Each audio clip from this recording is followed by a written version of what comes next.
मैं चैप्टर का नाम लौट कर आऊंगा फिर। बताइए, लौट कर आऊंगा फिर कविता किनकी रचना है? जीवानंद दास। जीवानंद दास। जीवानंद दास बंगाल को किस काल युग के कवि हैं? रविंद्रोत्तर युग। अब बताइए, कवि जीवानंद दास का जन्म कब हुआ था?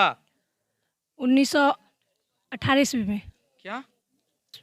अब खड़े रहिए। जीवानंद दास का जन्म कब हुआ था? 1899 ईस्वी में। अब बताइए, कवि जीवानंद दास का जन्म कहाँ हुआ था? रुक जाओ जी। जीवानंद दास का जन्म कहाँ हुआ था? बोरीसील, बांग्लादेश। ठीक है, आप बताइए जी, इनको दीजिए। बताइए, जीवानंद दास की किस कविता को प्रबंध आलोचकों द्वारा रविंद्र युग की श्वेतम प्रेम कविता की संज्ञा दी गई?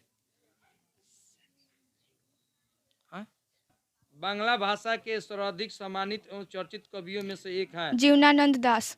ठीक। सेन के कवि है जीवनानंद दास। कवि अगले जीवन में क्या बनने की अभिलाषा व्यक्त करते हैं? अमावि कौवा हंस। क्या? अमावि कौवा हंस। अबाबिल कौवा हंस। ठीक है। लौट कर आऊंगा फिर पाठ से कवि कहाँ लौटने की बात कहते हैं? बंगाल में। लौट कर आऊंगा फिर कविता की हिंदी रूपांतर किसने किया? प्रति हाथ निकाल। फिर कविता के हिंदी रूपांतर किसने किया? डरेड। आऊंगा फिर कविता की हिंदी रूपांतर किसने किया? प्रयाग शुक्ल। प्रयाग शुक्ल।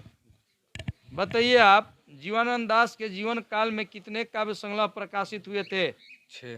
ठीक। अगला क्वेश्चन बताइए। कवि कपास के पेड़ पर किसकी बोली सुनने की बात करता है? कवि कपास के पेड़ पर किसकी बोली सुनने की बात करता है? उल्लू की। ठीक। किसकी रचना है? जीवनानंद दास। रूपासी बांग्ला किसकी रचना है? जीवनानंद दास। बहुत बढ़िया।